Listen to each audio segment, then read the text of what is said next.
तरीका है। हर 21 दिन पे इस्तेमाल करिए, हर फसल में इस्तेमाल करिए। लगातार 3 साल इस्तेमाल करने के बाद आपकी मिट्टी को एकदम पवित्र और शुद्ध बना देगा। मिट्टी में एक कण भी जहर का नहीं बचेगा 3 साल के बाद इस खाद का इस्तेमाल करने से।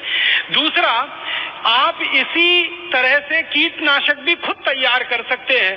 बाजार से किसी विदेशी कंपनी का 15,000 रुपए लीटर का कीटनाशक लाने से अच्छा है इन जानवरों के मूत्र से ही कीटनाशक बना लेना। तो अगर जरूरत पड़े, कभी किसी फसल में आपको कीट लग गया, कोई जंतु लग गया, उसको खत्म करना है, उसको मारना है, तो उसके लिए भी एक सूत्र आप लिख लीजिए। कीटनाशक बनाना भी बेहद आसान है, कोई भी किसान भाई अपने घर में बना सकते हैं।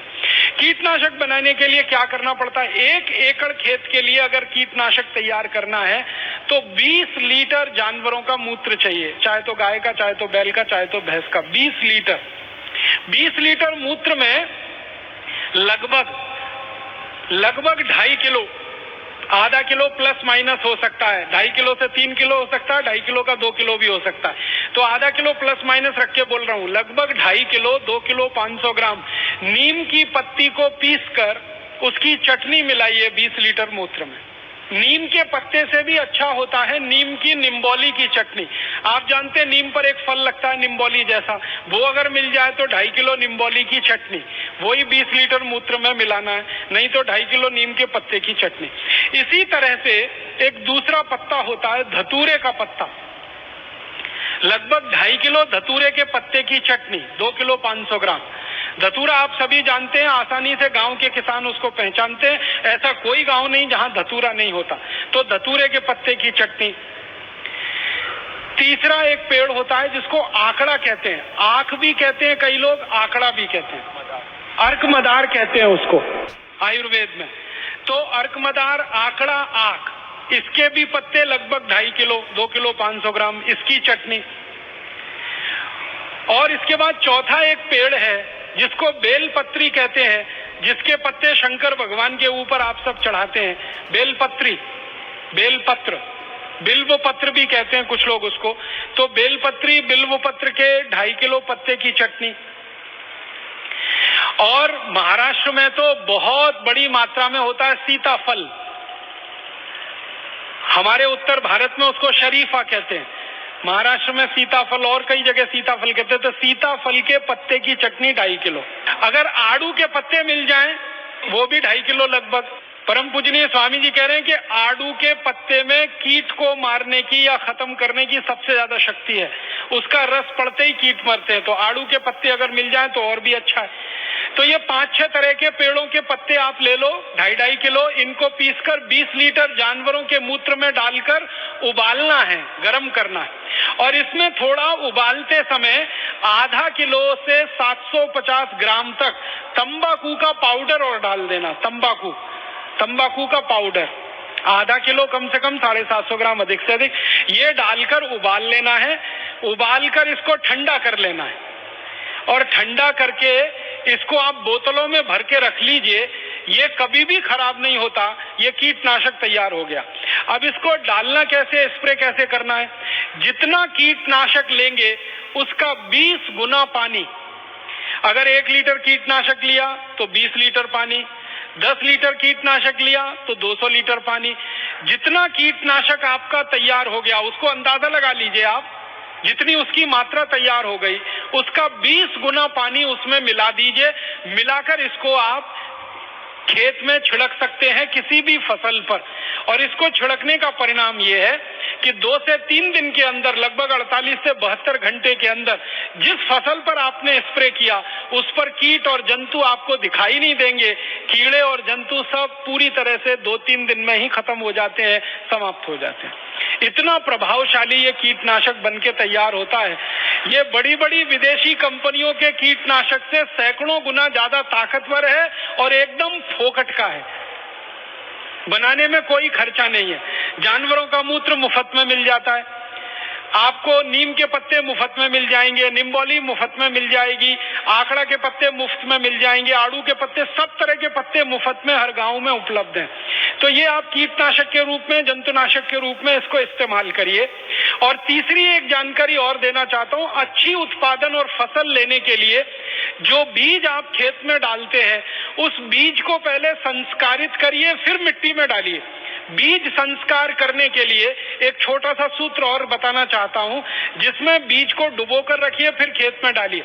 मान लीजिए आपको गेहूं का बीज लगाना है, मान लीजिए बाजरी का बीज लगाना है या मक्की का बीज लगाना है, तो बीज ले लीजिए 1 किलो। 1 किलो बीज के अनुसार ये सूत्र मैं बता रहा हूं, अगर 2 किलो हो तो सब चीजों को दुगना कर लीजिएगा। 1 किलो जानवरों का गोबर ले लीजिए, किसी भी जानवर का हो, गाय का, बैल का, भैंस का, 1 किलो गोबर ले लीजिए और उसी जानवर का 1 किलो मूत्र ले लीजिए। गोबर और मूत्र को आपस में मिला दीजिए, फिर इसमें 100 ग्राम कलई चूना मिलाना है। कलई चूना आप समझते हैं जिससे पुताई करते, चूने का पत्थर बाजार में आता है, 100 ग्राम का पत्थर खरीदेंगे 10-15 पैसे में मिल जाएगा। उस चूने के पत्थर को 1 दिन पहले पानी में डाल दीजिए, 2-3 लीटर पानी में। रात भर में वो पानी एकदम गर्म हो जाएगा, फिर ठंडा होके चूना शांत होके नीचे बैठ जाएगा, पानी ऊपर आ जाएगा। फिर इसको घोल लीजिए, चूना और पानी को, और इसको 1 किलो गोबर 1 लीटर मूत्र वाले पात्र में डाल दीजिए। तो गोबर, मूत्र और 100 ग्राम कलई चूने में जितना पानी तैयार हुआ वो सब मिला दीजिए और अच्छे से घोल कर इसमें बीज को डाल दीजिए। गेहूं का बीज हो या तो मक्की का हो या तो सब्जियों का, कोई भी बीज को डाल दीजिए। 1 किलो बीज इसमें आराम से भीग जाता है। वैसे अगर आप थोड़ा पानी डाल देंगे तो 2 किलो तक बीज भीग जाए। बीज को इसमें 2-3 घंटे से लेकर 6-7 घंटे तक डाल के रखिए। रात में डाल दीजिए, सुबह हो गई तो बीज को निकाल लीजिए। निकाल कर इस बीज को छांव में सुखा दीजिए और छांव में सुखाने के बाद ये बीज को आप खेत की मिट्टी में लगा दीजिए। तो ये बीज जो लगेगा मिट्टी में, ये संस्कारित हो गया।